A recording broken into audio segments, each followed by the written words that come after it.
आचार्य जगत पांडे जी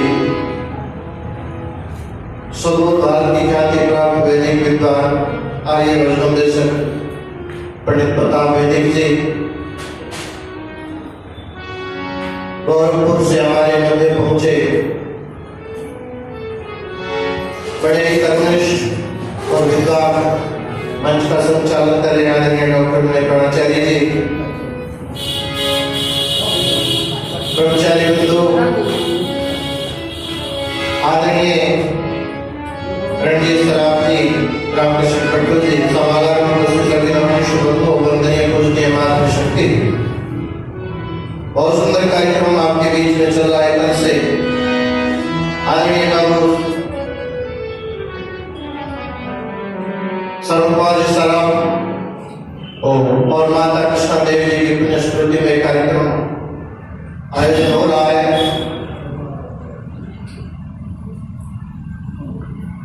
आइए परमपिता परमात्मा ने हमें वो शक्ति दी है, आचार्य जी कह रहे थे कि सुनने की शक्ति दी है और उससे हम अपने जीवन को आगे बढ़ाएं। लेकिन एक बहुत ही पुराना सा गीत मुझे याद आ रहा है, बहुत पहले आपने सुना होगा, पुराने भक्तों जैसे उसको गाते थे और बहुत प्यारा सा गीत है। आइए बस उसी से प्रारंभ करो, वो समय दौड़ा जा रहा है।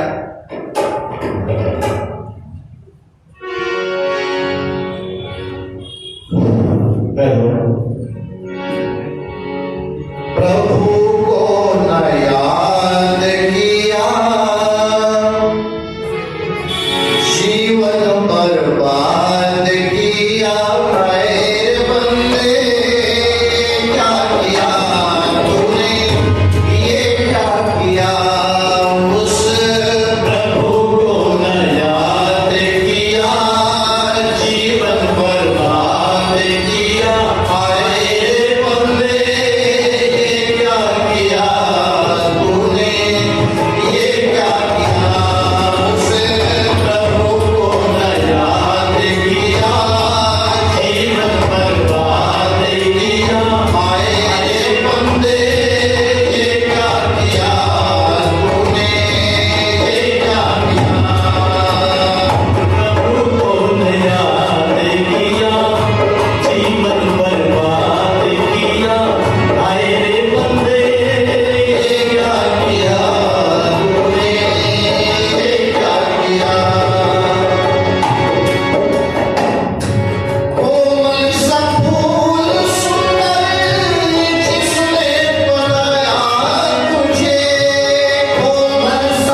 जब समय आता है, बुढ़ापा आ जाता है, फिर सोचता है ये क्या किया तुमने, ये क्या किया, उस प्रभु को याद किया, ये जीवन बर्बाद किया।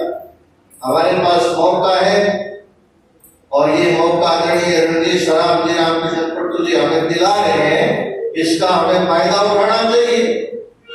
तो आगामी कार्यक्रम आपके बीच में बड़ा सुंदर है, आपके बीच में बहुत सुंदर कार्यक्रम।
नमस्ते सतेते जगत्कारणाय,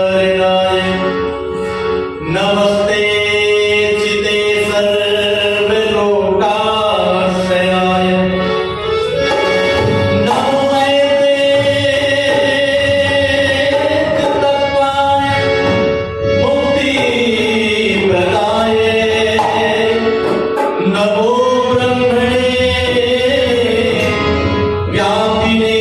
शाश्वताय, नमो ब्रह्मणे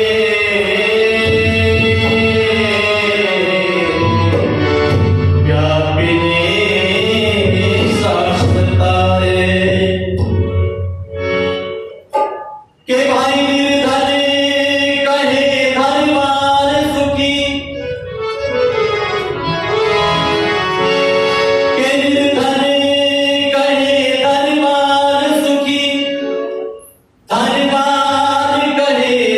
राजा को भारी, राजा कहे चक्रवर्ती सुखी, चक्रवर्ती कहे सुख इंद्र को भारी, इंद्र कहे ब्रह्मा जी सुखी, ब्रह्मा जी कहे सुखी शिव पुरारी। पर तुलसीदास विचार कर कहे कि प्रभु भजन बिना ये जगत दुखारे। पर तुलसीदास विचार कर कहे प्रभु भजन बिना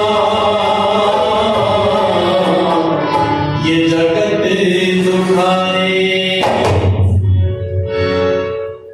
कि प्रभु सारी दुनिया से ऊंची शान है, कितना महान है, कितना महान है, कितना महान है।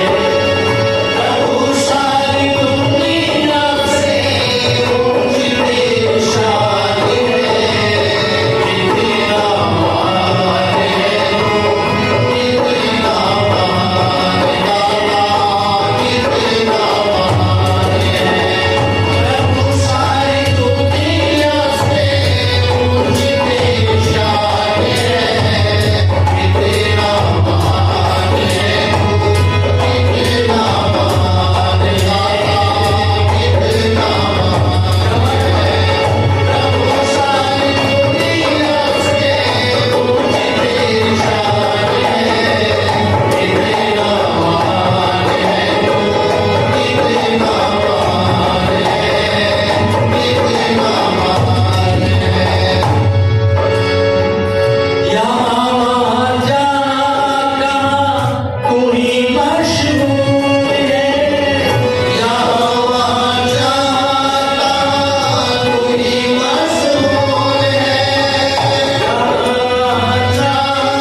परमपिता परमात्मा का कोटि से धन्यवाद करने के पश्चात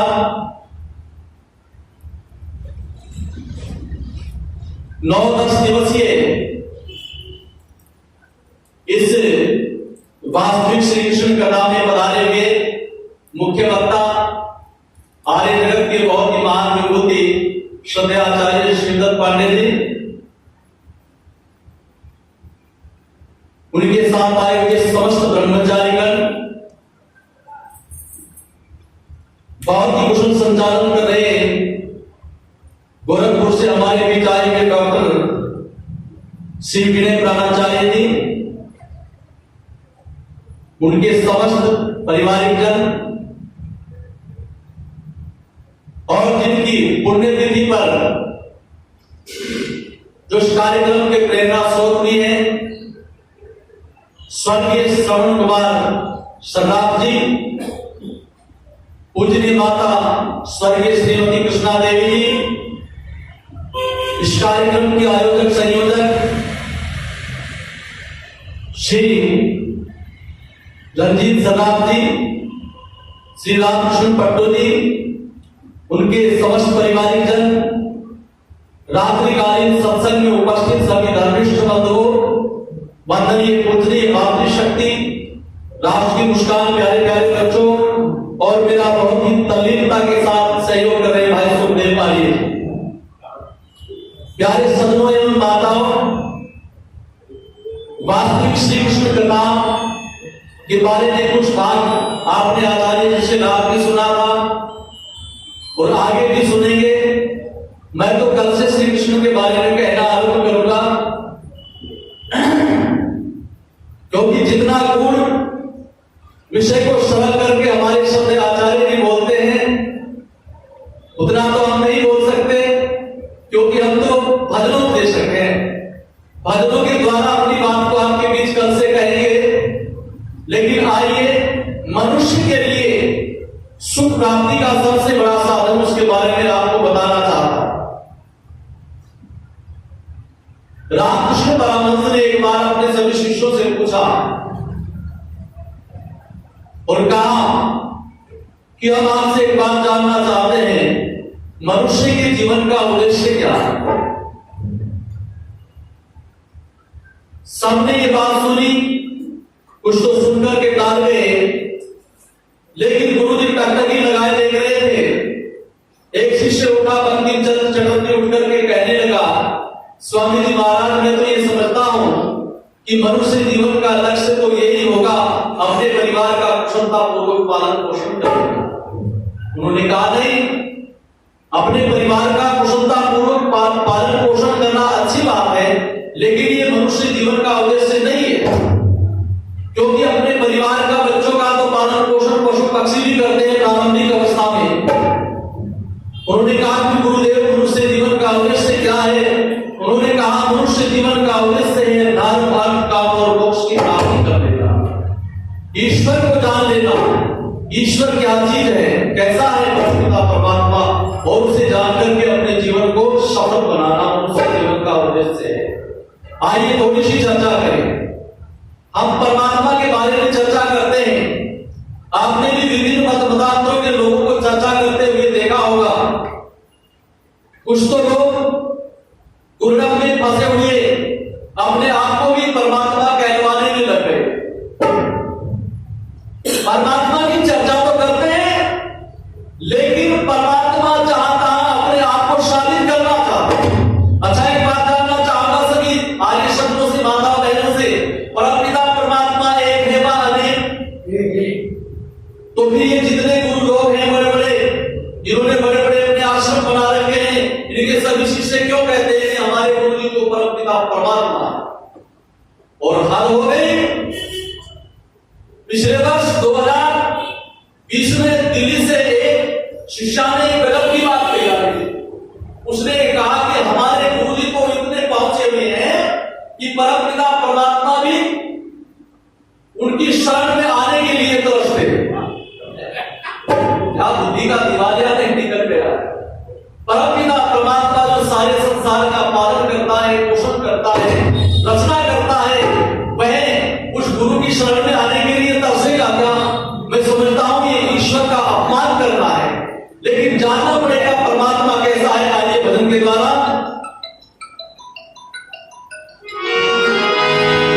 प्रभु को जानिए, बात में मानिए। आर्य समाज में बताया जाता है कि वो परमात्मा कैसा है। देखो बड़ा सुंदर लिखा है, परमपिता परमात्मा कैसा है। ईश्वर सच्चिदानंद स्वरूप निराकार, उसका कोई आकार नहीं है, वे कभी जन्म नहीं लेता, वे अजन्मा है। और कहना पड़ेगा क्या कि प्रभु को जानिए, बाद में मानिए, इन बहुरूपियों को पहचानिए, जो खुद को भगवान कहते, प्रभु को जानिए, बाद में मानिए, इन बहुरूपियों को पहचानिए, जो खुद को भगवान कहते, प्रभु को जानिए, बाद में मानिए, इन बहुरूपियों को पहचानिए, जो खुद को भगवान कहते, वो जो खुद को भगवान कहते। सत प्रकृति चित है जीव आत्मा, सच्चिदानंद है वो परमात्मा। सत प्रकृति चित है जीव आत्मा, सच्चिदानंद है वो परमात्मा। वो दिखलाई आंखों से ना दे सके, इसलिए निराकार परमात्मा। वो दिखलाई आंखों से ना दे सके, इसलिए निराकार परमात्मा। मोहताज वो किसी का नहीं, मोहताज वो किसी का नहीं, उसे सर्वे शक्तिमान कहते। प्रभु को जानिए, बाद में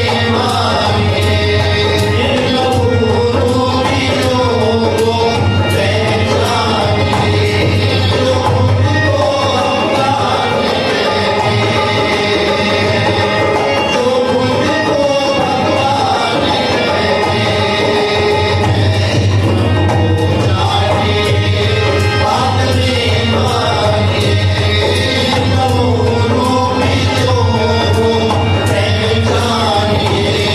जो खुद को भगवान कहते, जो खुद को भगवान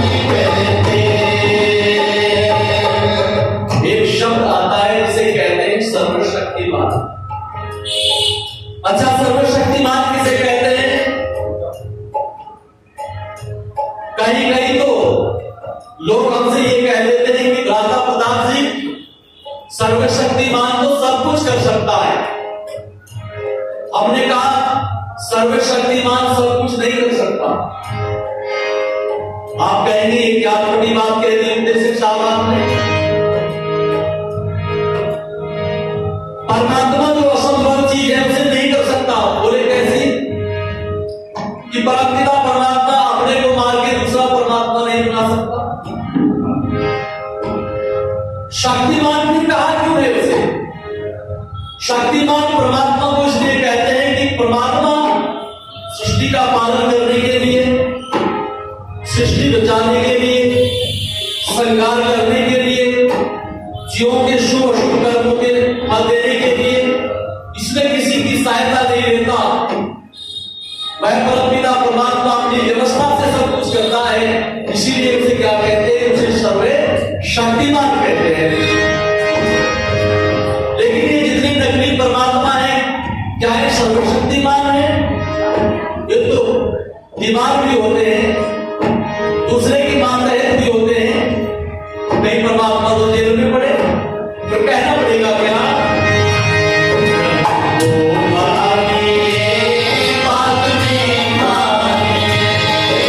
प्रभु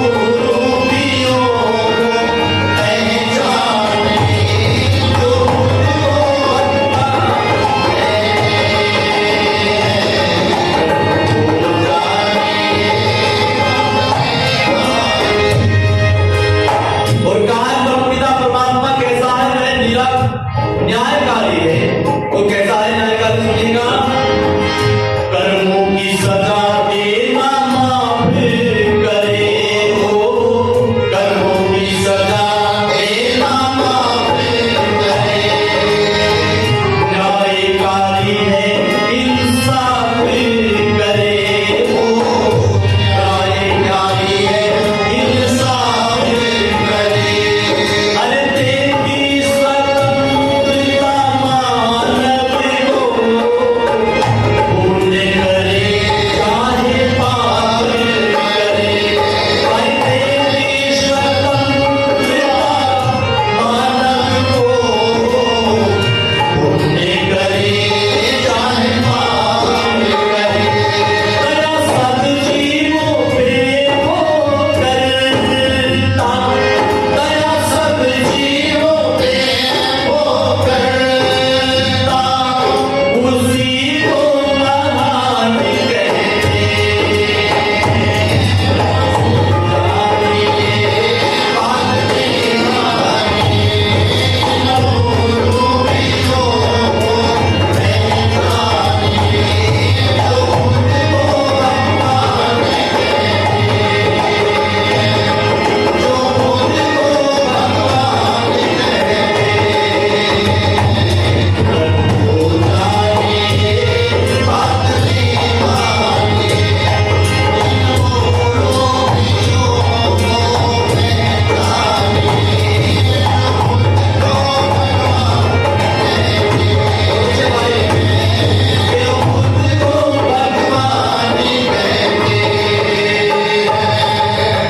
फिर कैसा है वो परमात्मा? आप कहेंगे रामकृष्ण भी तो परमात्मा थे। परमात्मा नहीं थे, लेकिन हमारे महापुरुष थे। उन्होंने कहा इसकी कसौटी क्या है कि वो परमात्मा नहीं थे, जो कि राम, भगवान श्री राम और श्री कृष्ण महाराज दोनों समझा करते थे, उपासना करते थे, ध्यान करते थे, योग साधना करते थे। तो ध्यान किसका करते थे? उस निराकार परमपिता परमात्मा का ध्यान करते थे। कहना पड़ेगा कैसे? गर्भ से मांगे जो जन्म न दे, ऐसा परमात्मा वो कभी जन्म नहीं लेता किसी के गर्भ से। गर्भ से मांगे जो जन्म न दे, अजन्मा है जिसका ना अंत मिले, अजन्मा है जिसका ना अंत मिले। सब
वे जवान भी होता है और फिर बुढ़ापे को भी प्राप्त होता है, बूढ़ा होकर के मृत्यु का भी ग्रास बनता है। इसलिए परमात्मा जन्म मरण के चक्कर में नहीं आता। अच्छा एक बात बताओ, अगर परमात्मा जन्म मरण के चक्कर में आता तो फिर इस व्यवस्था को संभालता कौन? लोकांतरों को, दिगांतरों को एक व्यवस्थापक है जो इस व्यवस्था को बनाए रखता है, वही परमात्मा निराकार। तो कहना पड़ेगा क्या?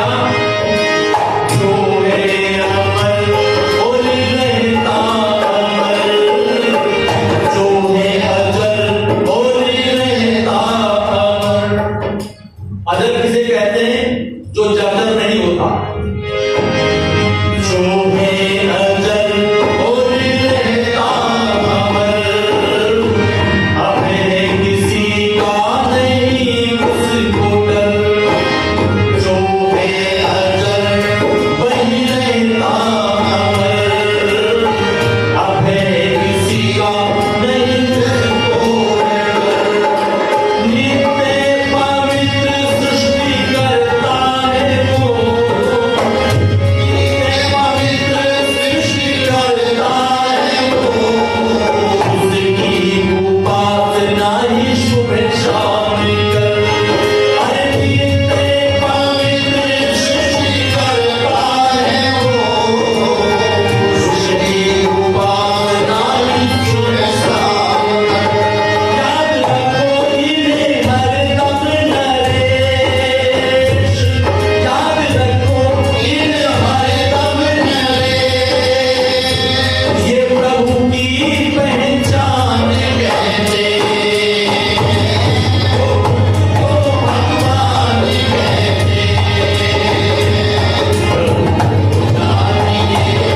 बाद में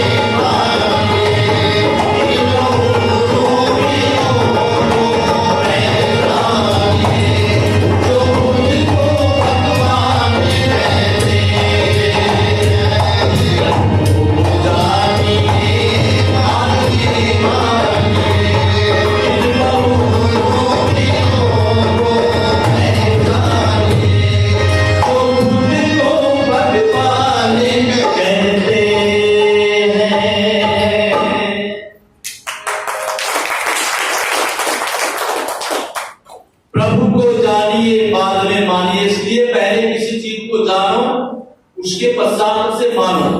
आर्य समाज को यही संदेश देता है। आर्य समाज के जितने भी विद्वान हैं वो अपनी बातों में, अपने प्रवचन में, अपने भाषण में ये कहते हैं कि संसार के लोगों, जिसके लिए जिसे हम अपना जीवन सौंपते हैं, जिसकी हम शरण में जाते हैं, कम से कम उसे जान तो ले, नहीं तो स्थिति भ्रामक हो जाती है, पूरा जीवन बर्बाद हो जाता है। अगर हम परमपिता परमात्मा को छोड़कर के किसी अन्य की भक्ति करते हैं, पूरा जीवन बीत जाता है, उस भक्ति का कोई लाभ नहीं मिलता। परमपिता परमात्मा के को हम नहीं प्राप्त हो सकते अगर हम परमात्मा को छोड़कर के किसी और की भक्ति करें। एक बात मेरे याद आ गई, कौन प्राचीन समय की बात है, प्राचीन समय की बात है। उस समय भारत के अंदर शीशा नहीं बना, जो आईना देखने का होता है वो नहीं बनाता। तो एक व्यक्ति विदेश गया और विदेश से एक शीशा लेकर के आया बड़ा, और जाकर के उसने अलमारी में फिट कर दिया। अब शीशे के बारे में बताया किसी को नहीं। अब ये सुबह शीशे में मुंह देखता, अलमारी को खोलता उसकी दीवार, और मुंह देख करके अपने बाल बाल सेट कर करके बड़ा ठीक ठाक कर करके चलता जाता अपनी ड्यूटी के लिए। ऐसा कई दिन होते हो गया। तो एक दिन धर्मपत्नी ने देखा कि ऐसी क्या गुप्त चीज इसमें रखी हुई है, जो पतिदेव सहज में चुपचाप देखते हैं, सुबह सुबह फिर ड्यूटी के लिए जाते हैं। और पीछे से जाकर के इसने जब ये तो चला गया और उसकी चाबी जहां इसने रखी थी अलमारी की, उसे चाबी मिल गई। अब इसने खोल करके देखा, बोले इस अलमारी में देखे ऐसी क्या वस्तु है। अब शीशे को जैसे ही वो अलमारी को खोला और उसमें इसने अपनी फोटो दिखाई, अब इसे तो भ्रम हो गया। बोले अच्छा, इसमें तो इसने एक महिला भी मूर्त रखी है। मैं समझती हूं कि ये कारण क्या है। लाल में काला तो मुझे बहुत दिन से लग रहा है। ये दौड़ करके गुस्से से लाल पीली हुई अपनी सास के पास जाकर के कहने लगी। उसने कहा माता जी आओ तुम्हारे बेटे की करतूत दिखाती हूं। उन्होंने कहा ऐसी क्या करतूत है बेटी। उसने कहा कि वो तो दूसरी लेकर के आया है, दो दो पत्नियां रख रहा है नारायण। उसने कहा अच्छा, हमने कहा देखो चल करके। अब बुढ़िया को जैसे ही इसने ला करके दिखाया, बुढ़िया ने आगे जाकर के शीशे में अपना मुंह देखा तो बुढ़िया को गुस्सा आ गया और उदास होकर के कहने लगी। उसने कहा बेवकूफ, अगर लानी थी कम से कम जवाब तो लाते, इस बूढ़ी भूषण का क्या करेगा इसे देखकर क्या, क्योंकि बुढ़िया का तो अपना चेहरा दिख रहा उसमें है। अब बुढ़िया और ये आपस में जो जैसे जोर जोर बोलने लगे, घर में कोलाहल होने लगा। अब इस बुढ़िया की बात सुन करके अब बूढ़े ने सोचा, इस लड़के के बाप ने सोचा, बोले क्यों बोल रहे हो, ऐसी क्या बात होगी, क्या आग आ गया घर पर, सिर के ऊपर उठा लिया। उसने कहा सिर के ऊपर उठाने की क्या बात है, ये तो और दूसरी बीवी ले आया तुम्हारा नालायक बेटा। उसने कहा कहां है, बोले दिखाओ कहां मेरी। अब बूढ़े ने जैसे आकर के देखा, इसकी तो 6-6 इंच की मूछें थी दोनों तरफ की, और जैसे ही इसे शीशे में दिखाई दी, इसने कहा नालायक तुम क्यों लड़ रही हो, ये दूसरी बीवी कहां रहा है, तो दूसरा बापू लेकर के आया। तो कहने का मतलब यह है ब्राह्मण की स्थिति हो जाती है। परमपिता परमात्मा को जानने में परमपिता परमात्मा है कैसा, परमपिता परमात्मा क्या करता है, परमपिता परमात्मा को अगर जानना चाहते हो तो उसकी रचाई हुई सृष्टि को देखिए। अच्छा, जैसे ये माइक मेरे सामने है, इस माइक को देख करके दो प्रकार के का ज्ञान प्राप्त होता है। एक तो ज्ञान ये है कि ये जानकारी में है कि ये माइक है, और दूसरा इसे देख करके लगता है कि ये माइक अपने आप नहीं बना है, बल्कि इस माइक को बनाने वाला कोई कुशल कारीगर है। तो इस संसार को देख करके पता चलता है कि ये संसार का निर्माण अपने आप नहीं हुआ है, इस संसार का निर्माण करने वाला कोई महान कारीगर है, और संसार का निर्माण करना किसी ऐरे गहरे तत्व का काम नहीं है। इसे तो केवल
इस बसंत का वर्णन करता है कवि क्या, मौसमी बसंती नवरस की गागर, आता है ओढ़ के सोने की चादर। मौसमी बसंती नवरस की गागर, आता है ओढ़ के सोने की चादर। शाखाएं गोर से लहराती, पेड़ों में नई पत्तियां आती। शाखाएं गोर से लहराती, पेड़ों में नई पत्तियां आती। ये अमृत रस बरसाता नव, ये अमृत रस बरसाता नव यौवन लेकर आता। ये अमृत रस बरसाता नव यौवन लेकर आता। मधुमक्खी शहद बनाती, कोयल कूकू गाती। मधुमक्खी शहद बनाती, कोयल कूकू गाती। जगपाली जग में सुन सुन कर, जगपाली जग में सुन सुन कर, पलते हैं दिल के भार। दुल्हन की तरह सजाया हमने सकल संसार, दुल्हन की तरह सजाया हमने सकल संसार। अरे कितना हसीन जलवा हो, कितनी प्यारी रचना। अरे कितना हसीन जलवा हो, कितनी प्यारी रचना। कितनी प्यारी रचना है तेरी ये मेरे सरकार। दुल्हन की तरह सजाया हमने सकल संसार, दुल्हन की तरह सजाया हमने सकल संसार, दुल्हन की तरह सजाया हमने सकल संसार।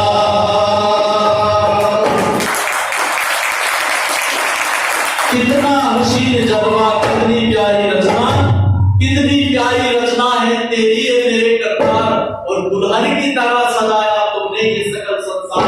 इस सारे संसार को जब आप महाराष्ट्र के पर्वतों में जाते हैं, जब हिमाचल और उत्तरांचल के पर्वतों का नजारा आपको देखने को मिलता है, अथाह समुद्र जिसका कोई पार वाला नहीं है, जब आप उसको देखते हैं तो वास्तव में परमात्मा को नमन करने को मन चाहता है कि बारे मेरे प्यारे प्रभु, ऐसी महान रचना को केवल आप कर सकते हैं। आपके सिवा संसार के किसी भी शख्सियत की ऐसी हिम्मत नहीं है जो आप जैसी रचना करे। 5 काम केवल वह परमपिता परमात्मा कर सकता है। कसौटी दी है विद्वानों ने, मैंने कसौटी नहीं दी, मैं तो विद्वानों की बताई हुई बात को कह रहा हूं कि 5 काम जो परमात्मा करता है वह कोई व्यक्ति नहीं कर सकता है। चाहे कोई कितना बड़ा धर्मात्मा, कितना बड़ा वैज्ञानिक, कितना बड़ा कोई गुरु अपने आप को कहे, वो नहीं कर सकता। वो 5 काम कौन से हैं माताओं बहनों? किसी के बहकावे में मत आ जाना, किसी के कहने मात्र से ना मान लेना कि हमारे गुरु जी को ईश्वर मानते। वो 5 काम है सृष्टि की रचना करना, पहला काम। दूसरा काम है पालन करना, तीसरा काम है श्रृंगार करना, चौथा काम है संसार के सभी प्राणियों के शुभ अशुभ कर्मों का फल देना, और 5वां काम है संसार को वेद ज्ञान देना। इस सृष्टि में एक दूसरे से कैसे बदले, हम कैसे संसार में रहना सीखे, ये वेद ज्ञान के अंदर बात मिलती है। बस आइए ऋषिवर देवदयानंद महाराज को हम नमन करेंगे गीत के द्वारा।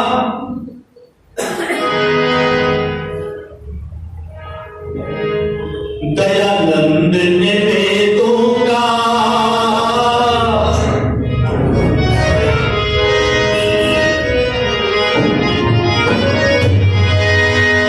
याद रख अपने लिए जीने वाले, सांस लेने और जीने में फर्क होता है। कि याद रख अपने लिए जीने वाले, सांस लेने और जीने में फर्क होता है। यूं तो ये भी पत्थर है और वो भी पत्थर है, पत्थर और नगीने में फर्क होता है। यूं तो सब दिन महीने एक जैसे होते हैं,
मिलने की निराशा ने आशा की किरण लाया।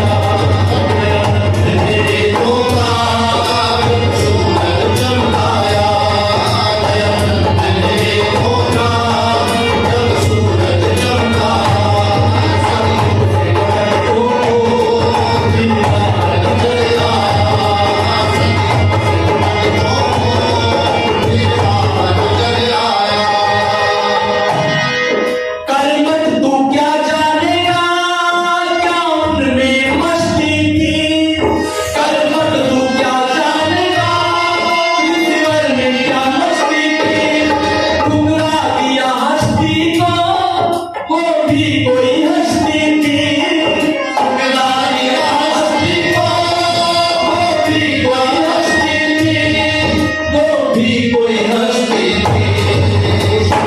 दुनिया को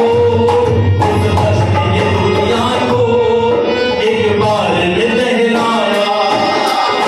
मेरे धोखा जब सूरज चमकाया, मेरे धोखा जब सूरज चमकाया।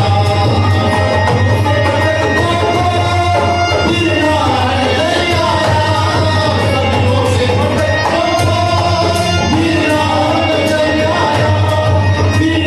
नजर आया सदियों से चमकाया। आप सभी का बहुत बहुत धन्यवाद। आपने मेरी बातों को बहुत ही ध्यानपूर्वक सुना है। इन्हीं भावनाओं के साथ अपनी वाणी को विकसित करेंगे। बहुत बहुत धन्यवाद। बहुत बहुत धन्यवाद भाई प्रताप जी और भाई सुखदेव जी।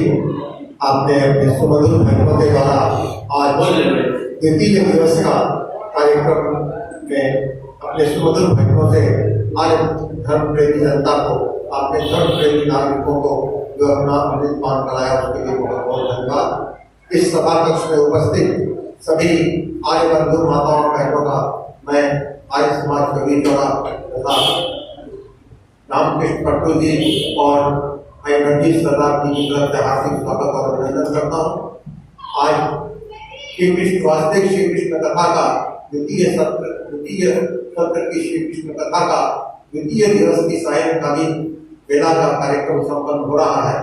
अब हमारे बीच वेद वेदांत गुरुकुल आश्रम धनपत सुल्तानपुर से पधारे हुए वेदों के प्रख्यात विद्वान, जिन्होंने वेदों पर विशेष अध्ययन किया है, उनकी